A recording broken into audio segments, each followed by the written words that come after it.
राधे राधे दोस्तों, कैसे हो आप? आशा करती हूँ अच्छे होंगे।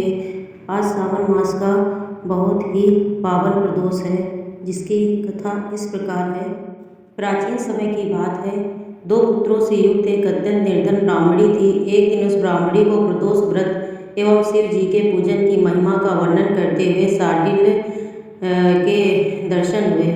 उस ब्राह्मणी ने अपने दोनों पुत्रों को कुमारों के सहित प्रणाम किया। तत्पश्चात उस ब्राह्मणी ने महर्षि से पूजन का विधान पूछा।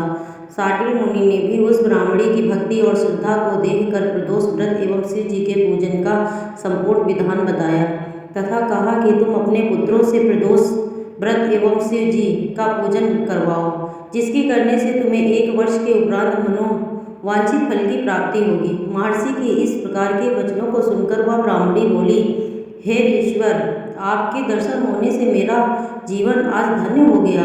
यह शुचिव्रत नामक मेरा पुत्र है तथा यह राजसुत मेरा धर्म का पुत्र है। ये दोनों आपकी शरण में हैं, इनका आप कल्याण करें। उस ब्राह्मणी के इस प्रकार अत्यंत भक्तिपूर्वक विनय करते देखकर मुनि ने उन दोनों बालकों को शिव जी के पूजन का विधान एवं महात्मा अत्यंत सुंदर ढंग से बताया। बालक विधि विधान से को जानकर अपनी माता के साथ शिव जी के मंदिर में चले गए।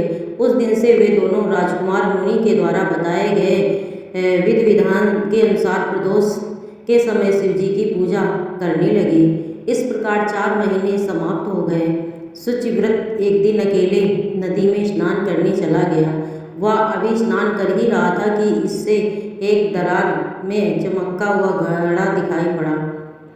शुचिव्रत ने पास जाकर देखा कि वह धन से भरा हुआ है। उस धन से युक्त घड़े को शुचिव्रत घर ले आया और माता से बोला, हे माँ, मुझे शिव जी की कृपा से धन से भरा हुआ यह कलश प्राप्त हुआ है।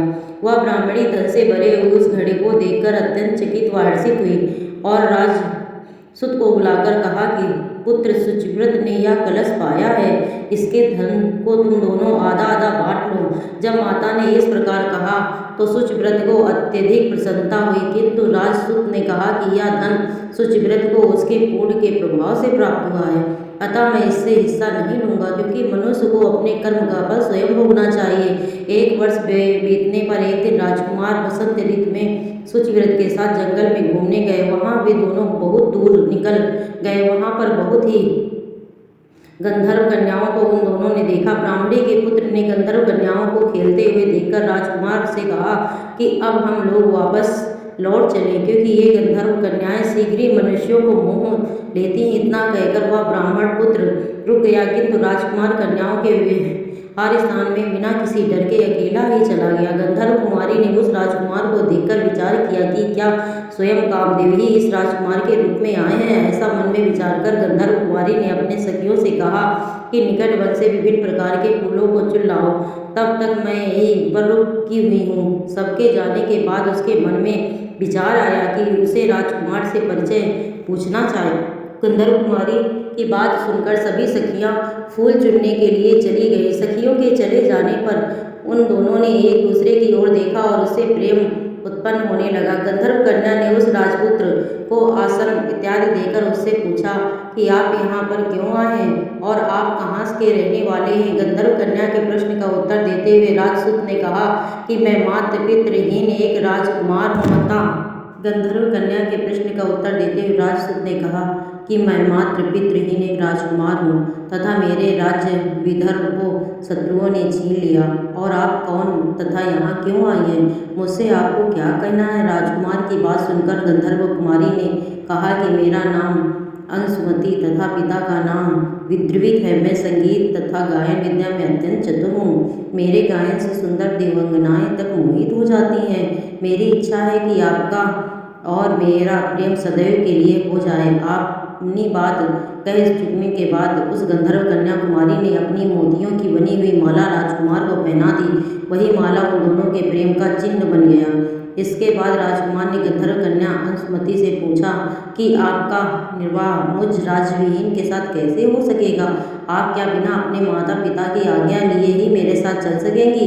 राजकुमार की आवाज़ सुनकर अंशुमती ने कहा कि मैंने अपना पति आपको मान लिया है, अतः आप वर्षों के दिन सुबह तक यहाँ पर आ जाएं। इतना कहकर वह गंधर्व कुमारी अपनी सखियों के साथ अपने घर गई तथा इधर राजकुमार ने भी ब्राह्मण के पुत्र के पास आकर गंधर्व कन्या के साथ हुए वार्तालाप को सुनाया। फिर वे घर गए। घर जाकर उन्होंने संपूर्ण वृत्तांत उस ब्राह्मणी को सुनाया, जिससे वह अत्यंत प्रसन्न हुई। राजकुमार शुचिव्रत अंशुमति के द्वारा कहे हुए समय पर उसी जंगल में गया जहाँ गंधर्व राज विद्रवीक पहले से ही कन्या सहित उपस्थित थे। उन्होंने उस राजकुमार तथा ब्राह्मण पुत्र का बहुत ही सम्मान किया तथा कहा कि परसों मुझे शिव पार्वती ने यह स्वप्न दिया कि मेरा भक्त धर्मगुप्त नामक राजकुमार राज्यविहीन होकर इस पृथ्वी पर भटकता हुआ फिर रहा है, इसीलिए तुम अपनी कन्या का विवाह उसके साथ कर दो तथा अपनी सेना द्वारा उस राजकुमार के राज्य को शत्रुओं से लेकर उसे सौंप दो। या राजकुमार अत्यंत भाग्यवान है, अतः मैं अपनी प्रिय कन्या आपको समर्पित करता हूँ। एक अपनी सेना के द्वारा आपके